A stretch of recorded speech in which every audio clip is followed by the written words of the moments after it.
નમસ્કાર મિત્રો, જય શ્રી કૃષ્ણ, રાધે રાધે. ચેનલમાં તમારું સ્વાગત છે. આજની આપણી વાર્તા છે હિંમત. રવિવારનો દિવસ હતો, પરંતુ સાધના માટે આ દિવસ સપ્તાહના બાકીના દિવસોની જેમ વ્યસ્ત હતો. સવારે સવારે રસોડામાં ઉતાવળ કામ કરતી વખતે તે વિચારી રહી હતી કે આજે નાસ્તો નિપટાવીને થોડીવાર માયકે જઈ આવીશ. મમ્મી પપ્પાને મળ્યોને ઘણો સમય થઈ ગયો છે. ત્યાં જ અમિતના અવાજે તેના વિચારોને તોડી નાખ્યા. અરે યાર, મારું ટુવાલ ક્યાં છે? તું કંઈ પણ ક્યાં રાખી દે છે. સાધનાએ હસીને જવાબ આપ્યો, અમિત, જ્યાં તમારા કપડાં રાખ્યા છે ત્યાં ટુવાલ પણ રાખ્યું છે. એકવાર બરાબર જોઈ તો લો. ઓહ, ઠીક છે. નાસ્તો જલ્દી લગાવી દે, નહીં તો મોડું થઈ જશે. અમિતે ઘડિયાળ તરફ જોતા કહ્યું. સાધનાએ ઝટપટ નાસ્તો તૈયાર કરી અને ડાઇનિંગ ટેબલ ઉપર લગાવી દીધો. ત્યાં તેના સસરા બનવારી લાલજી પોતાના રૂમમાંથી બહાર આવ્યા. હંમેશાની જેમ તેમણે સાધનાનો અવાજ આપ્યો, અરે સાધના બેટી, મારા ચશ્મા અને અખબાર તો આપી દે. સાધના ઝટપટ બહારથી અખબાર લઈ આવી અને રૂમમાંથી ચશ્મા લીધા અને બંને વસ્તુ સસરાને આપી દીધી. રસોડામાં જતી વખતે ત્યાં પાછળથી અવાજ આવ્યો, જો ચા બની હોય તો એક કપ ચા આપી દે બેટી. પિતાજી, હમણાં લાવી છું, કહીને સાધના તરત રસોડામાં ગઈ. ત્યાં સાસુનો તીખો અવાજ કાને પડ્યો, વહુ, પૂજા ઘરમાંથી ઘી ખતમ થઈ ગયું છે. તે ઘી પણ નથી ભર્યું. આ પણ તને કહેવું પડશે. કપમાં ચા ગાળતા સાધનાએ કહ્યું, માજી, દિમાગમાંથી નીકળી ગયું હતું, હમણાં રાખી દઉં છું, કહીને તે ઘી લઈને પૂજા ઘર તરફ દોડી. ઇધર ડાઇનિંગ ટેબલ ઉપર અમિત ઉતાવળે નાસ્તો કરી રહ્યો હતો અને ફોન ઉપર પોતાના સહકર્મી સાથે વાત કરી રહ્યો હતો. સાધનાએ પૂજા ઘરમાંથી ઘી રાખ્યું અને પછી ઝડપથી રસોડા તરફ પાછી આવી. હજી ઘણા બધા કામો બાકી હતા. અમિતે નાસ્તો પૂરો કરી બેગ ઉપાડીને દરવાજા તરફ આગળ વધ્યો. હું નીકળું છું સાધના, સાંજ સુધી પાછો આવીશ. ઠીક છે, પોતાનું ધ્યાન રાખજે, સાધનાએ કહ્યું. ઠીક છે અમિત.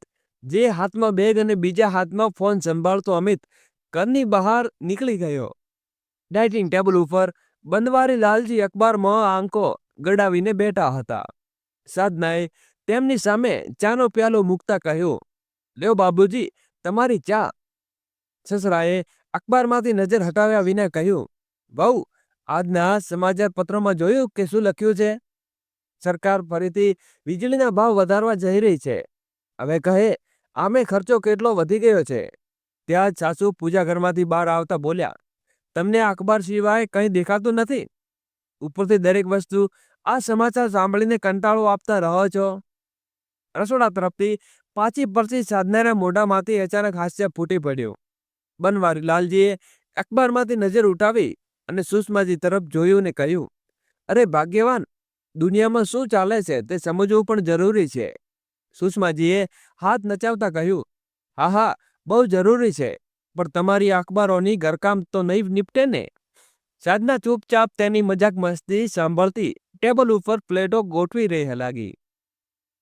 ત્યાં સુષ્માજીએ અવાજ લગાવ્યો, વહુ, એ બધું છોડીને બતાવ, નાસ્તામાં શું બનાવ્યું છે? સાધનાએ હસતા કહ્યું, માજી, પૌવા બનાવ્યા છે અને વિચારતી હતી કે બપોરે દાળ ભાત બનાવી દઉં. સુષ્માએ માથું હલાવ્યું. હું ઠીક છું. સાધનાએ થોડું સંકોચ કરતા કહ્યું, માજી, હું વિચારતી હતી કે કામ નિપટાવીને માયકે જઈ આવું. મમ્મી પપ્પાને ઘણો સમય દિવસ મળ્યો થઈ ગયો છે. આ સાંભળતા સુષ્માજીની ભવાઈ ચડી ગઈ. અરે ફરીથી માયકે? એક જ દિવસે તો ગઈ હતી તું મારી માને મળવા, આજે ફરી? સાધનાએ નમ્રતાથી હસીને કહ્યું, માજી, એ દિવસ પૂરા 2 મહિના થઈ ગયા છે. સુષ્માજી કંઈક બોલે તે પહેલા બનવારી લાલજીએ અખબાર મૂકતા કહ્યું, અરે વહુને જવા દો ને, આખરે મા બાપને મળવાનું તેનું મન થયું હશે ને. સુષ્માજીને પતિ તરફ ગુસ્સે જોયું અને પછી અમનને બોલ્યા, ઠીક છે, જઈને આવ, પણ આવું મોડું ન કરતી. સમયસર ઘરે પાછી આવજે. સાધનાના ચહેરા ઉપર ખુશી છવાઈ ગઈ. બાળકોની જેમ ચહેકથી તે ઝટપટ બધું કામ કરવા લાગી. સૌ માટે નાસ્તો બનાવ્યો અને બપોરના ભોજનની તૈયારી કરવા લાગી. ત્યાં સુષ્માજીના ફોનની ઘંટડી વાગી. તેમનો દીકરાનો ફોન હતો. હા બેટી, કવિતા, બતાવ તું કેમ છે? કવિતાએ ઉત્સાહભેરમાં કહ્યું, માં, અમે આજે ઘરે આવી રહ્યા છીએ, ખાવાનું પણ ત્યાં ખાઈશું. આ સાંભળતા જ સુષ્માજીની આંખોમાં ચમક આવી ગઈ. ખુશીથી બોલ્યા, અરે વાહ, બહુ સારો વિચાર છે. જલ્દી આવજે બેટી. ફોન મૂકતા સુષ્માજીએ સાધનાને અવાજ આપ્યો, વહુ, જલ્દી કવિતાની પસંદગીનું ખાવાનું બનાવવાનું શરૂ કર.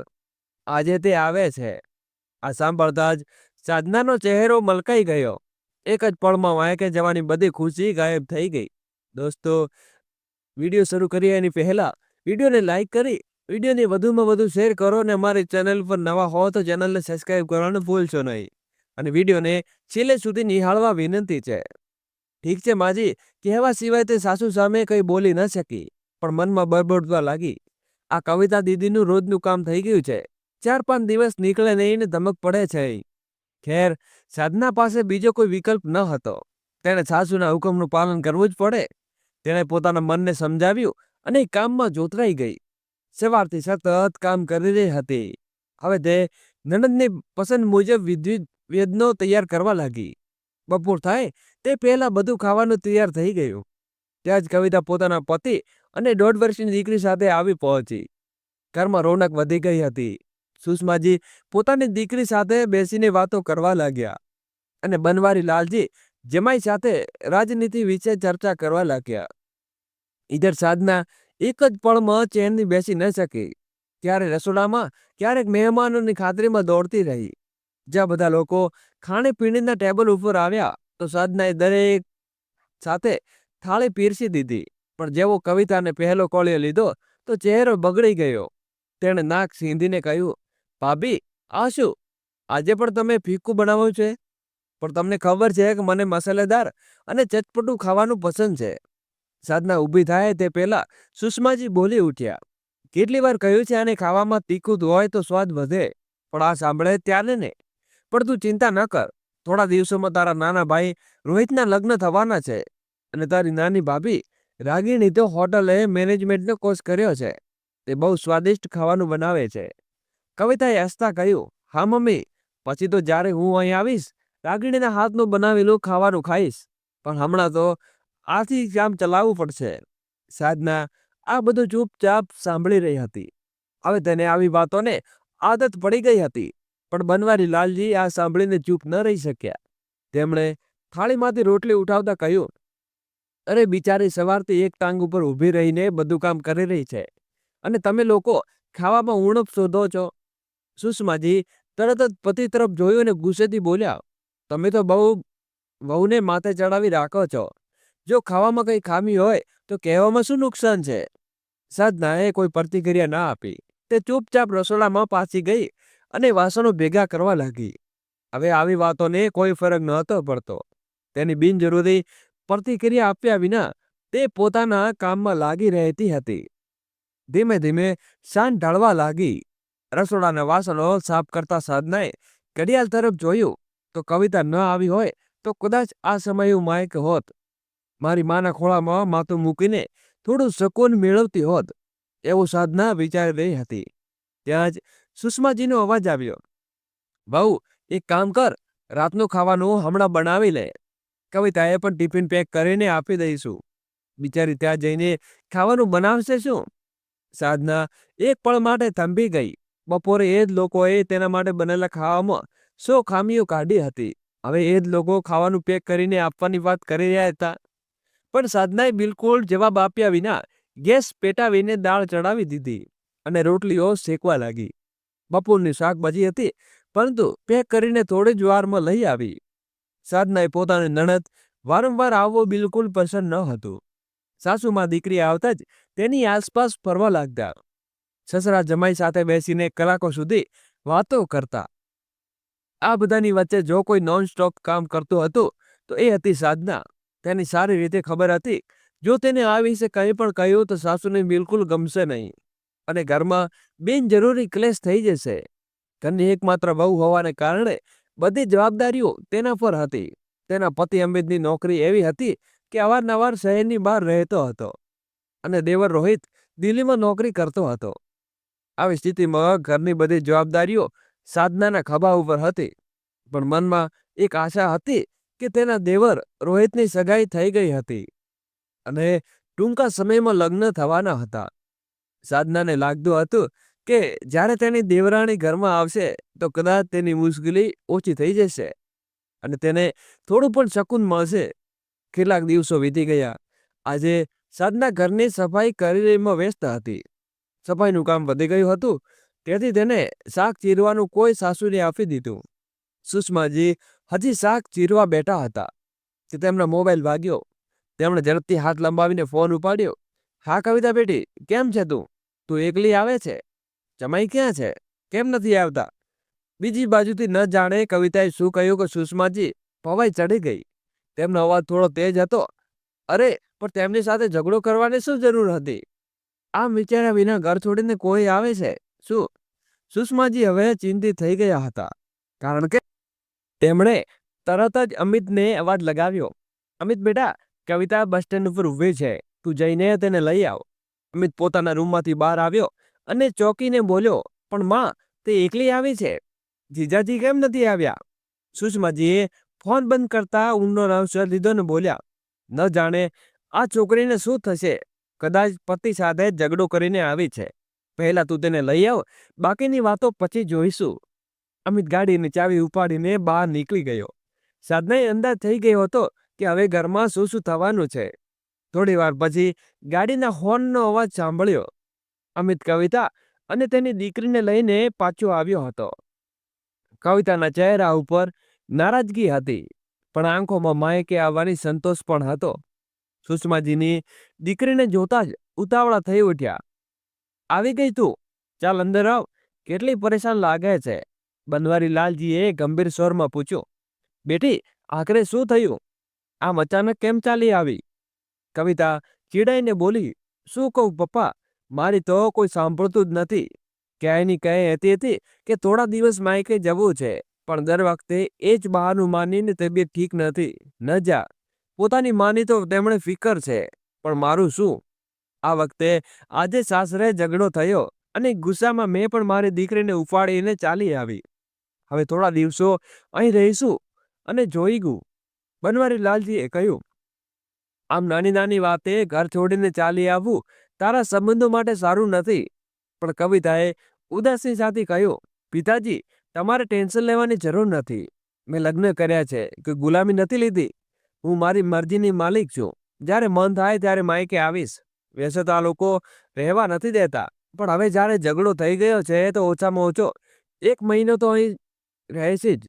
બનવારી લાલજી કંઈ કહેવા માંગતા હતા, પણ સુષ્માજીએ વચ્ચે વાત કાપીને કહ્યું, અરે છોડો ને, જો બેટી આવી છે તો તેને આરામથી રહેવા દો. જ્યારે ગુસ્સો શાંત થશે તો જમાઈને જાતે આવીને લઈ જશે.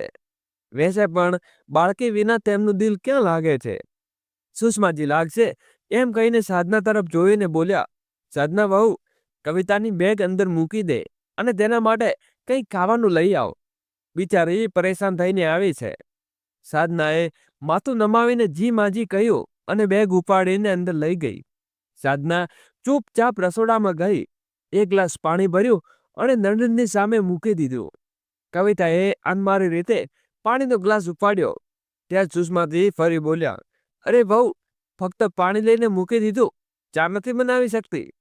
બિચારી એટલે દૂરથી આવી છે ને થાકી ગઈ હશે. સાધનાએ બિનજરૂરી જવાબ આપ્યા વિના ફરી રસોડા તરફ પગ માંડ્યો. તેણે ગેસ સળગાવ્યો અને ચા બનાવવા મૂકી. પછી ત્યાં જ સ્ટૂલ ઉપર બેસીને પોતાનું માથું પકડી લીધું. હે ભગવાન, હું શું કરું? આ છોકરીથી તો હું તંગ થઈ ગઈ છું. લડાઈ તેના ઘરમાં થાય છે અને પરેશાની મારા પડે છે. જ્યારે જુઓ ત્યારે મોઢો ચડાવીને માયકે ચાલી આવે છે. બાકી સૌનું તો ખબર નથી, પણ મારા માથે તો આફત આવે છે. રસોડામાં બેઠેલી સાધના મનમાં બરબડતી હતી. બહારથી ફરી અવાજ આવ્યો, વહુ, હજી સુધી ચા નથી આવી? સાધના તરત જ ઊભી થઈ અને ઝડપથી ચા બનાવી. પ્યાલીમાં ગાળીને ચા લઈને બહાર આવી. કવિતા તરફ આગળ વધતા કહ્યું, લો કવિતા, ચા લઈ લો. કવિતાએ ચાની પ્યાલી ઉપાડી, પણ તેના ચહેરા ઉપર નાખુશી છલકાતી હતી. તેને કપ ટેબલ ઉપર મૂકતા ગુસ્સામાં કહ્યું, આજે હું એકલી આવી છું તો મારી કોઈ ઇજ્જત જ નથી રહી. ફક્ત ચા લઈને પટકી દીધી મારી સામે. ચા સાથે ખાવાનું ન લાવી શકતી? સાધનાના પગ એક પળ માટે થંભી ગયા. તે કંઈ કહેવા જતી હતી ત્યાં જ સુષ્માજીનો અવાજ આવ્યો, અરે વહુ, આ પણ કોઈ વાત થઈ? ચા સાથે ખાવાનું કેમ નથી લાવી? સાધનાએ પોતાના ગુસ્સાને કાબૂમાં રાખતા ધીમેથી કહ્યું, હમણાં લાવું છું માજી. તે તરત જ રસોડામાં ગઈ અને ટ્રેમાં બિસ્કિટ અને ચિપ્સ મૂક્યા અને ચૂપચાપ આવી. ત્યારબાદ બિનજરૂરી કહ્યા વિના ફરી પોતાના બાકીના કામોમાં લાગી ગઈ. કવિતાએ ચાની ચુસ્કી લેતા પોતાની મા તરફ જોયું અને તંગ કરતા બોલી, મમ્મી, લાગે છે કે ભાભીને મારું કામ કરવામાં કોઈ તકલીફ થઈ રહી છે. કદાચ તેમણે મારું અહીં આવવું પસંદ નથી. સુષ્માજીએ દીકરીને હિંમત આપતા કહ્યું, અરે તું ચિંતા ન કર, હું બેઠું છું ને, તને કોઈ ચીજની કમી નહીં થવા દઉં. કવિતાએ ભવાઈ ચડાવતા કહ્યું, અચ્છા માજી, વેસે આ શાક કેમ ચીરો છો? શું એ મહારાણી કામ નથી થતું જે તમને કામ લગાડી દીધા? સુષ્માજીએ કહ્યું, અરે બેટા, તને ખબર તો છે, ઘરમાં રહીને થોડું ઘણું કામ તો કરવું પડે ને. ત્યાં જ કવિતાની દીકરી ઊંઘમાંથી જાગી અને રડવા લાગી. સુષ્માજીએ તેને તીખા અવાજે કહ્યું, અરે સાધના, ગુડિયાને ભૂખ લાગી છે, તેના માટે દૂધ ગરમ કરી દે અને એની બોટલ ઉકાળીને તેમાં દૂધ નાખી દેજે. ત્યાં જ બિનવારી લાલજી રૂમમાંથી બહાર આવ્યા. સુષ્માજીની વાતો સાંભળીને તેના ચહેરા ઉપર નારાજગી છવાઈ ગઈ હતી. ગંભીર સ્વરમાં બોલ્યા, સુષ્મા, આખરે કેમ આખો દિવસ તું વહુના માથે સવાર રહે છે? જો તું જાતે નથી હલી શકતી તો ઓછામાં ઓછું તારી દીકરીને કહે કે પોતાનું કામ જાતે કરે. સાધના બહુ પણ આખો દિવસ કામ કરતા કરતા થાકી જતી હશે. સુષ્માજીએ તીખી નજરે જોતા ગુસ્સામાં કહ્યું, તમે તમારા રૂમમાં જાઓ અને ટીવી પર કથા સાંભળો. મારા કામમાં ટાંગ ન અડવાની જરૂર નથી. બનવારી લાલજીએ ઊંડો શ્વાસ લીધો, જાણે મનમાં જાતને શાંતિ કરવાની કોશિશ કરતા હોય. પછી તેમણે કવિતા તરફ જોયું અને સંયમથી કરતા કડક સ્વરમાં બોલ્યા, બેટા, મારી વાતમાં બુરો ન માનતી, પણ તારે તારા સ્વભાવમાં થોડું ધ્યાન આપવું જોઈએ. તારી આદત તો તારી જિંદગી બગાડી રહી છે. કવિતાની ભવાઈ ચડી ગઈ. તે ગુસ્સામાં બોલી, કેમ પિતાજી, હંમેશા મને બદલવું કેમ કહો છો? શું ઘરમાં બાકી બધું બરાબર છે? અને આખરે મેં એવું શું કર્યું છે કે મારા વ્યવહારમાં આંગળી ચીધો છો? બનવારી લાલજીએ શાંત સ્વરમાં કહ્યું, જો બેટી, તું તારા પતિ સાથે ઝઘડીને માયકે આવી છે અને તે અત્યાર સુધી એક ફોન પણ નથી આવ્યો. શું આ ચિંતિત વાત નથી? કવિતાએ નાક સૂંઘતા જવાબ આપ્યો, તમને તો હંમેશા એમની ચિંતા રહે છે. મારી પરવા જ નથી. મારે તમારી સાથે કોઈ વાત નથી કરવી. હું સુવા જાઉં છું મમ્મી. એમ કહીને કવિતા પગ પટકતી ગુસ્સામાં ચાલી ગઈ અને દરવાજો જોરથી બંધ કરી દીધો. બનવારી લાલજીએ ભારે મનથી સુષ્માજી તરફ જોયું અને બોલ્યા, સમજાવો એ સુષ્મા, જ્યારે જુઓ તો બસ પોતાના વિશે વિચારે છે. લગ્ન કોઈ બાળકની રમત નથી. દરેક નાની નાની વખતે ઋષિને માયકે ભાગી આવવું બરાબર નથી. સુષ્માજીએ હાથ ઝપડતા કહ્યું, અજી, તેમણે પણ બસ દરેક વાતે લેક્ચર આપવા લાગો છો. બેટી માયકે આવે છે, થોડું શકૂન લેવા દો, બધું આપોઆપ ઠીક થઈ જશે. તમારી આ તપદારી તમારી દીકરીની જિંદગી બરબાદ કરી રહી છે. પણ તેણે હમણાં તો વાત નથી સમજો. બનવારી લાલજીએ નારાજગી માથું હલાવ્યું અને ચૂપચાપ પોતાના રૂમમાં પાછી ચાલ્યા ગયા. સમય પોતાની રફતારે ચાલતો હતો. થોડા દિવસો પછી એ જ પસાર થઈ ગયા. સાધના રોજની જેમ નોનસ્ટોપ ઘરના કામોમાં જોડાયેલી રહેતી, જ્યારે કવિતા બેફિકર થઈને આરામ ફરમાવતી હતી.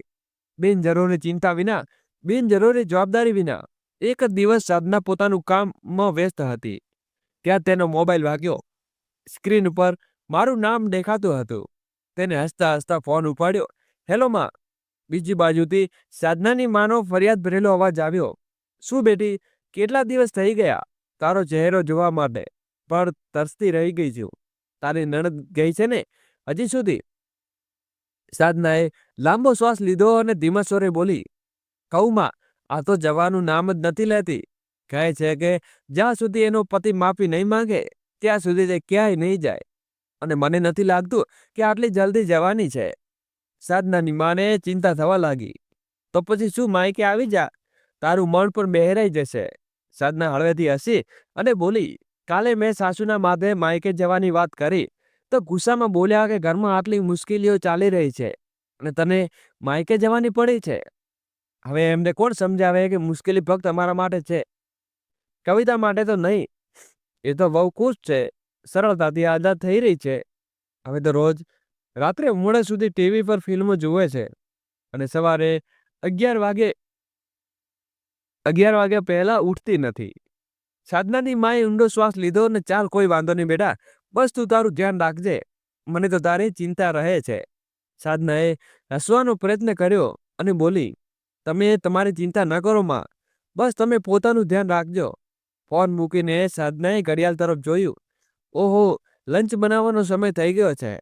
ત્યારે ઝડપથી પોતાના વાળ સવાર્યા અને થોડા રસોડા તરફ જવાનું વિચાર્યું. ત્યાં જ કવિતાનો અવાજ આવ્યો, ભાભી મને ચા બનાવી દો. ઉઠી ગઈ મહારાણી, સાધના બરબડી અને ચૂપચાપ રસોડા તરફ આગળ વધી. ચાનું પાણી ચડાવી દીધું અને કવિતા ઉઠ્યા પછી સુષ્માજી તરત તેના રૂમમાં પહોંચી ગયા. તેણે પ્યારથી તેના માથે હાથ ફેરવ્યો અને ધીમા સ્વરમાં બોલ્યા, બેટી તને તો ખબર છે આવતા મને તારા ભાઈ રોહિતના લગ્ન છે. હવે તું માયકે બેસી રહીશ તો અમે તારા સસરાળવાને ક્યાં મોઢે ન્યાતા આપવા જઈએ. કવિતા ઓશિકાના સહારે આરામથી બેસી ગઈ અને બેપરવાહ બોલી, જવાની શું જરૂર છે? કુરિયરથી કાર્ડ મોકલી દો અને ફોન કરી લો. જો આવું હશે તો આવશે, નહીં તો તેમની મરજી. સુષ્માજીનો ચહેરો ઉતરી ગયો. તેઓ અસહજ થતા બોલ્યા, બેટા આવું ન થાય, રિશ્તા નિભાવવા પડે છે. જો તારા સસરાવાળા નહીં આવે તો લોકો શું કહેશે? સુષ્માજી પોતાની વાત પૂરી કરે તે પહેલા કવિતા ચીડાઈને બોલી, બસ મમ્મી, મારે આ વિશે વધુ કોઈ દલીલ નથી કરવી. એ મહિનામાં જે લોકો એકવાર પણ ફોન નથી કર્યો, મને નથી લાગતું તેણે મા દીકરીની વાતચીતમાં તણાવ અનુભવ્યો. પણ બિનજરૂરી કંઈ કહ્યા વિના ચાની ટ્રે ટેબલ ઉપર મૂકી દીધી. સુષ્માજી સાધના તરફ એક નજર રાખી અને પછી વાચ બદલાવતા કવિતા સાથે બોલ્યા, ચા પી લે પછી નાસ્તો કરી લેજે. સાધના એક પળ પણ ત્યાં ઊભી રહી અને પછી ચૂપચાપ ત્યાંથી નીકળી ગઈ. સાધના રૂમમાંથી બહાર નીકળી ત્યાં જ કવિતાની ચાની ચૂસકી લેતા તંગ ભરેલા લહેરમાં કહ્યું, મમ્મી એક વાત કહું, તમારી વહુ કંઈક વધારે પડતી મોડર્ન થઈ ગઈ છે.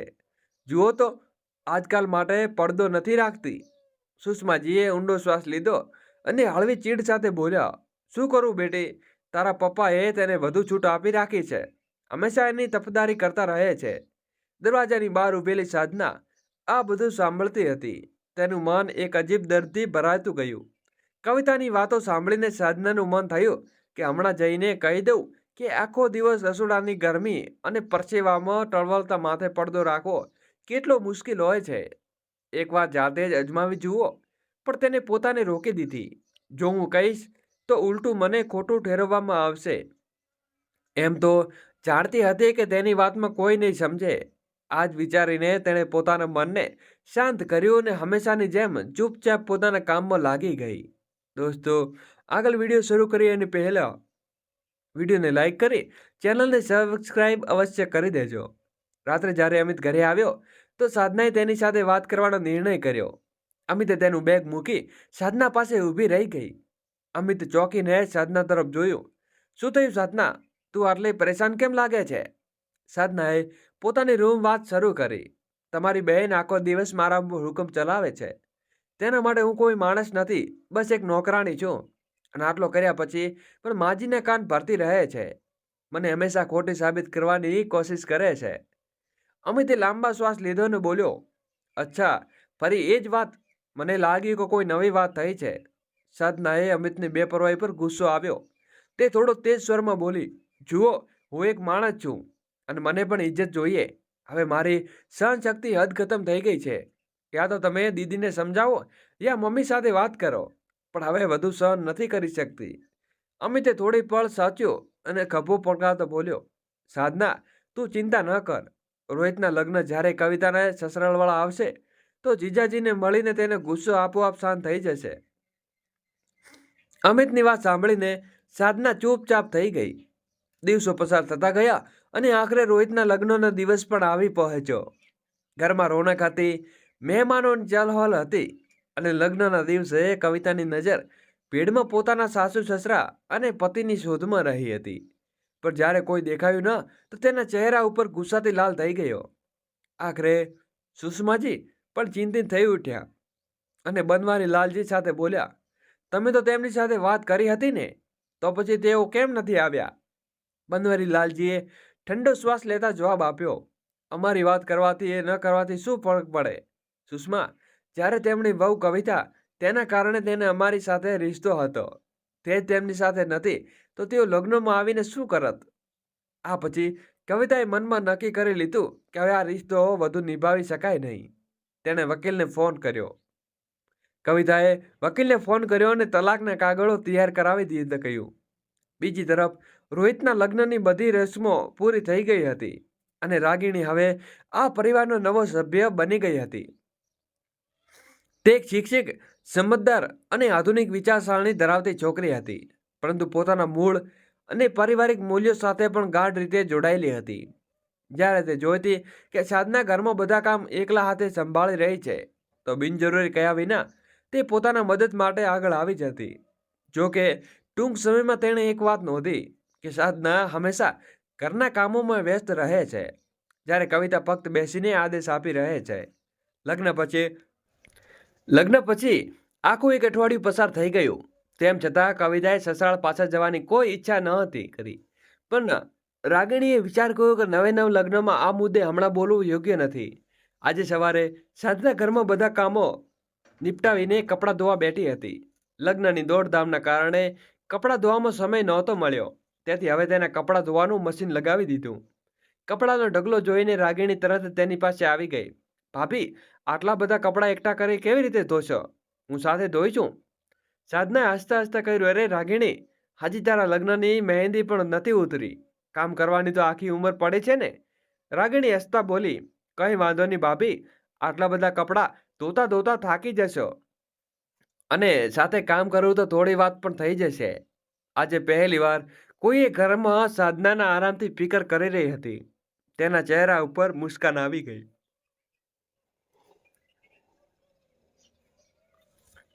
રાગિણીએ કપડાં ઉતારીને મશીનમાં નાખવાનું શરૂ કર્યું. ત્યાં તેની નજર પાસે રાખેલા કેટલાક નાના નાના ગંદા કપડાં ઉપર પડી. કપડામાંથી દુર્ગંધ આવતી હતી. ભાભી, આ કપડાં પર તમે ધોશો? રાગિણીએ થોડો આશ્ચર્ય સાથે પૂછ્યું. પણ આ તો કવિતાની દીદી ગુડિયાના સુસુ પોટીવાળા કપડાં છે. સાધનાએ હળવું મલકાઈને કહ્યું, પણ તેની મુસ્કાનમાં એક અજીબ કડવાશ હતી. હવે તેઓ આદત થઈ ગઈ છે. રાગિણીએ ઉત્સુકતાથી પૂછ્યું, આદત એટલે? સાધના થોડીવાર ચૂપ રહીને પછી રાગિણીને ફરી પૂછતા તેણે પોતાના દિલને બધો કુબાવો કરી દીધો અને બધી વાત સ્પષ્ટપણે કહી દીધી. આ સાંભળીને રાગિણી ચોંકી ગઈ. એટલે કે દીદી હવે સસરાળમાં નહીં જાય? સાધનાએ હળવી મુસ્કાન સાથે માથું હલાવ્યું. ના, અમે જવાનો તેમની પાસે કોઈ ઈરાદો દેખાતો નથી. હવે તો વાત તલાક સુધી પહોંચી ગઈ છે.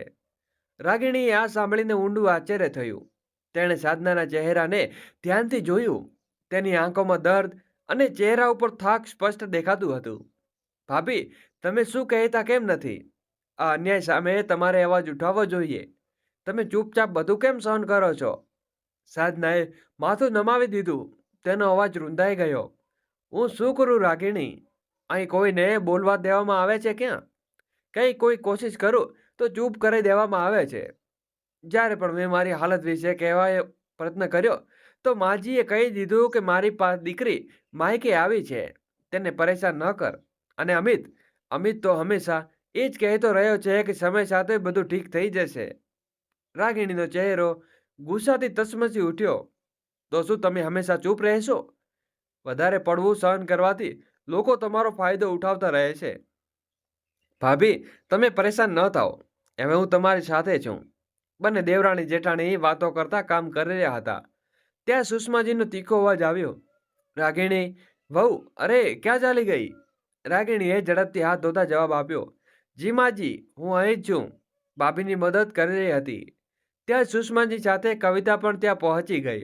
અરે રાગિણી વહુ, તારી તો આજે પહેલી રસોઈ છે. ચાલ કંઈક મીઠું બનાવી લો.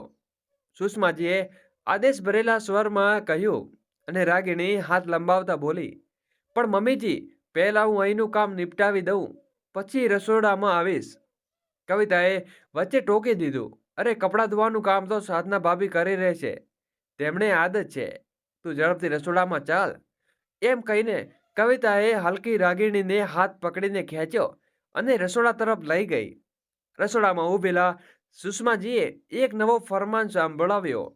અચ્છા વહુ, હલવો બનાવવાની સાથે આજનું ખાવાનું પણ તું જ બનાવે. કવિતાએ કંઈક સ્પેશિયલ ખાવાનું મન છે. રાગિણીએ બિનજરૂરી ફરિયાદ કર્યા વિના માથું નમાવી દીધું. જી માજી, થોડી વાર પછી વધારે ખાવાનું બનાવી અને ડાઇનિંગ ટેબલ ઉપર લાગ્યું તો આખા ઘરમાં એક ખુશ્બુ ફેલાઈ ગઈ. વાહ, કેવી ખુશ્બુ છે! પહેલો કોળી લેતા જ કવિતા બોલી, રાગિણી, મેં તો કમાલ કરી દીધું. તારી આગળ તો હોટલના મોટા મોટા શેફ પણ ફેલ છે. સુષમાજી અને ઘરમાં બાકીના સભ્યોએ પણ ખાવાનું શરૂ કર્યું અને બધાએ રાગિણીના સ્વાદની તારીફ કરી. પણ ત્યાં જ કવિતાના મોઢામાંથી કંઈક એવું નીકળ્યું જેનાથી આખું વાતાવરણ બદલાઈ ગયું. ઉફ! આટલા દિવસથી સાધના ભાભીની બેસ્વાદ ખાવાની પરેશાન થઈ ગઈ છે. આજે કેટલા દિવસ પછી આટલું સ્વાદિષ્ટ ખાવાનું મળ્યું છે. સાધના, જે ચૂપચાપ પીરસવા લાગી હતી, એક પળ માટે થંભી ગઈ. રાગિણીએ પાણીનો ગ્લાસ ઉપાડી પાણી પીધું, ઊંડો શ્વાસ લીધો અને પછી ખૂબ શાંત પછી તીખા સ્વરમાં બોલી, વૈસે દીદી, મેં પણ સાધનાના ભાભીનું હાથનું ખાવાનું ખાધું છે અને એ તો બહુ સ્વાદિષ્ટ લાગ્યું. કવિતા અને સુષમાજી એકબીજાની તરફ જોયું અને કંઈ બોલે તે પહેલા રાગિણીએ બીજો તીર છોડ્યો, અને દીદી, જો તમને તેમના હાથનું ખાવાનું પસંદ નહોતું તો તમે જાતે બનાવી હોતા. કવિતા અને સુષમાજીના ચહેરાનો રંગ ઝાંખો પડી ગયો, પણ રાગિણી પોતાની વાત કહીને ત્યાંથી ચાલી ગઈ. ડાઇનિંગ ટેબલ પર બેઠેલા બનવારી લાલજી આ બધું સાંભળી રહ્યા હતા અને રાગિણીની વાતોને તેઓ મનમાં સ્પષ્ટ હતા. કોઈ વાત આવી હોય તો ઘરમાં જે આ મારી દીકરી. બીજા દિવસે સવારે સાધનાની તબિયત થોડી ખરાબ લાગી રહી હતી. માથા ઉપર ભારે હતું, શરીર તૂટી રહ્યું હતું, પણ તેમ છતાં તે ઉઠીને રોજની જેમ પોતાના કામો નિપટાવી રહી હતી. ત્યાં જ રાગિણીએ તેને રોકી દીધી. ભાભી, તમે આરામ કરો, હું અહીં બધું સંભાળી લઈશ, સાધનાએ ખચકાતા કહ્યું. પણ રાગિણી, આટલા બધા કામ છે. રાગિણીએ પ્યારથી સાધનાનો હાથ પકડ્યો. અરે કહ્યું ભાભી, તમે આખો દિવસ કામમાં રહો છો અને પોતાને ખપાવી દો છો અને પોતાનું ધ્યાન નથી રાખતા. આવા તબિયત તો ખરાબ થવાની ઝડપી હતી. હવે તમે જાઓ, આરામ કરો, હું જોઈ લઈશ. સાધના કંઈ બોલી ન શકી.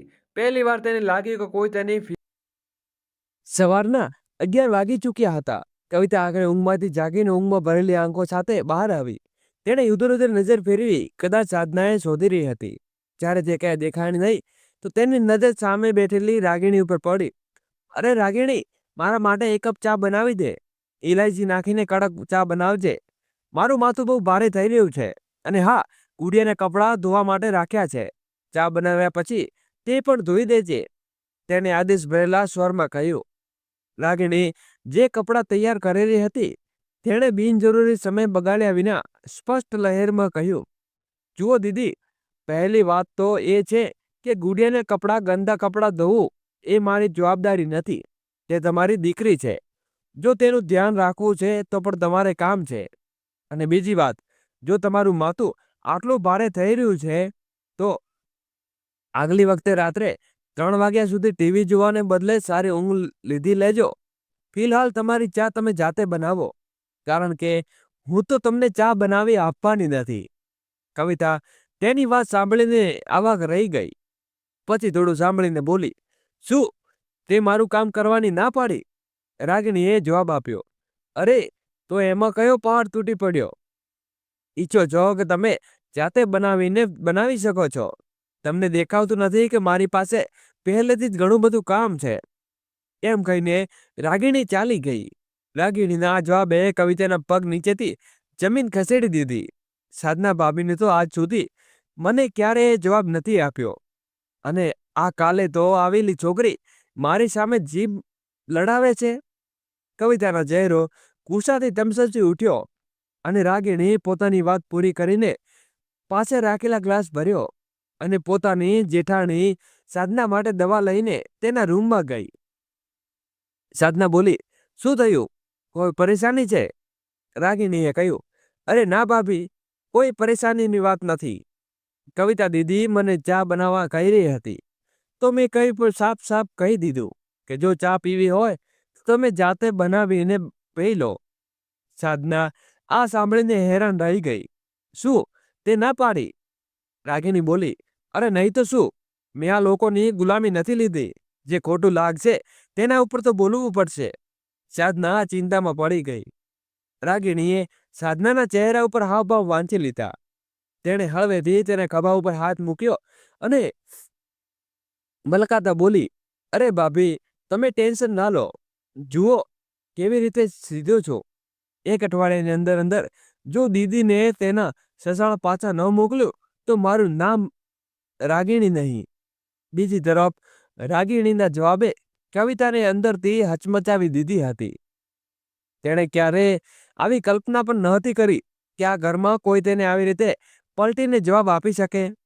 અત્યાર સુધી તો તે કહેતી હતી કે બધા ચૂપચાપ માની લેતા હતા. સાધના ક્યારે વિરુદ્ધ નહોતી કરતી અને ઘરના બાકીના લોકો તેની વાતોને આદેશ આપતા માનવા લાગ્યા હતા.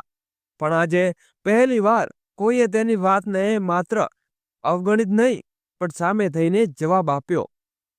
તે ગુસ્સામાં પગ પટાકતી સુષ્માજી પાસે ગઈ અને જુજલતા બોલી, માં, તમારી આ નવી વહુ તો હદ પાર કરી રહી છે.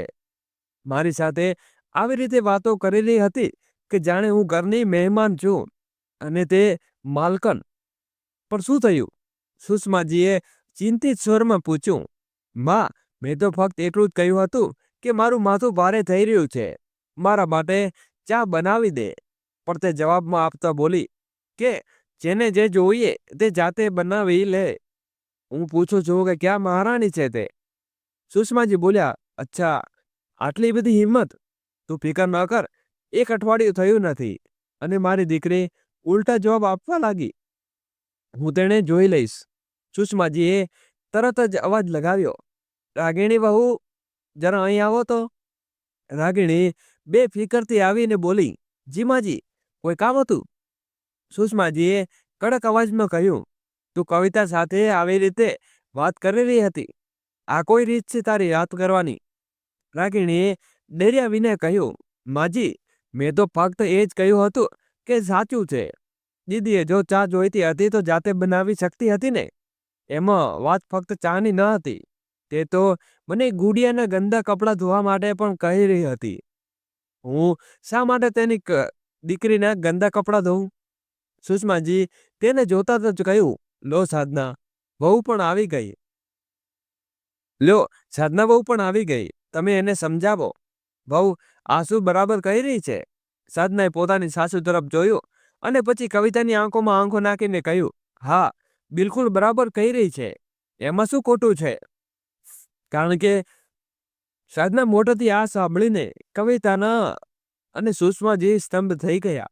દોસ્તો, આગળ વિડીયો શરૂ કરું એની પહેલા વિડીયોને લાઈક કરો અને વિડીયોને છેલ્લે સુધી નિહાળવા વિનંતી છે. સાધના મોટેથી આ વાત સાંભળીને કવિતા સ્તબ્ધ થઈ ગયા. સાધના આગળ કહ્યું, કવિતા, આ ઘર ફક્ત મારું નથી, આપણા બધાનું છે. અમે આ ઘરમાં વહુઓ છીએ, કોઈ નોકરાણી નથી. આ ઘરમાં રહેતા દરેક વ્યક્તિને સમાન અધિકાર મળવો જોઈએ. જો અહીં આવવું છે તો ઘરમાં કામોની જવાબદારી પણ નિભાવવી પડશે. નિયમો બધા માટે સમાન છે, અને પછી ભલે તે વહુ હોય કે દીકરી. સુષ્માજી કઈ બોલે તે પહેલા રાગીણી તેની તરફ જોયું અને દઢ અવાજમાં કહ્યું, અને માજી, જો કવિતા દીદીને લાગે છે કે તે તલાક લઈને રહી શકે તો તે તેમને નિર્ણય છે. તેમણે પૂરી આઝાદી છે. પણ યાદ રાખજે, જો તે રસ્તાને પસંદ કરશે તો ભવિષ્યમાં તું મારી પાસેથી કે સાધના ભાભી પાસેથી આ આશા ન રાખતી. આટલું કહીને બંને દેવરાણી જેઠાણી રૂમમાંથી બહાર નીકળી ગયા. તેમના નવા રૂપને જોઈને સુષ્માજી હકી બકી ઊભા રહી ગયા. તેમણે ક્યારેય વિચાર્યું ન હતું કે તેના ઘરની વહુઓ આવી રીતે ખુલ્લેઆમ પોતાની વાતો રાખી શકે. કવિતા આ બધું જોઈને બોબલાઈ ગઈ. તેણે ઝટકાથી પોતાની મા તરફ જોયું અને ગુસ્સામાં બોલી, જોયું મમ્મી, આ બંને તમારી સામે કેવી રીતે જવાબ આપીને ચાલી ગયા. પહેલા ક્યારે કોઈને તમારી વાત કાપવાની હિંમત નહોતી કરી, પણ હવે આ બંને તમારી સામે જૂબ લડાવવા લાગ્યા છે. સુષ્માજીએ ઊંડો શ્વાસ લીધો અને પોતાની દીકરીને ઘૂરતા કહ્યું, હા બેટી, જોઈ રહી છું, અને એવું કારણ પણ સમજી ગઈ છું. આજ સુધી આ ઘરમાં મારી સાથે કોઈએ માથું ઊંચું કરીને બોલવાની હિંમત પણ કરી ન હતી, પણ આજે પહેલી વાર મારી બંને વહુઓ મને સાંભળવાની ચાલી ગયા, અને એવું કારણ ફક્ત તું જ છે કવિતા. આ બધું સાંભળીને કવિતાની આંખોમાંથી ધગધગતી ગુસ્સાની જ્વાલા અચાનક આંસુઓમાં ફેરવાઈ ગઈ, અને બનવારી લાલજી, જેઓ ચૂપચાપ આ બધું જોઈ રહ્યા હતા, અને બોલ્યા, બેટી, તારી ભાભીનો કોઈ વાંક નથી.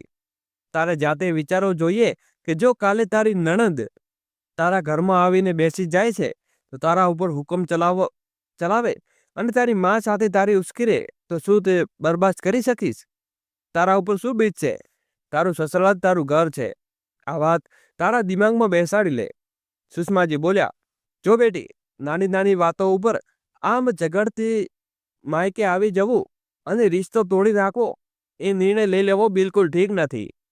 તારી એક દીકરી છે, હવે તેનું ભવિષ્ય વિશે વિચાર અને તારા સસરાલ રાજી ખુશીથી જા. હું તારી સાથે આવું છું તને મૂકવા માટે. હા માં, કદાચ તમે સાચું કહો છો અને હવે હું અહીં નહીં રોકાઈ શકતી. એમ કહીને કવિતા પોતાના કપડાં પેક કરવા લાગી. કવિતાને પોતાનો સામાન ભેગો કરતી જોઈ સાધના અને રાગિણી એક શકૂનભરી સાંજ લીધી. લગભગ 2 દિવસ પછી સુષ્માજી પોતાના દીકરી સસુરાલ મૂકીને પાછા આવી ગયા.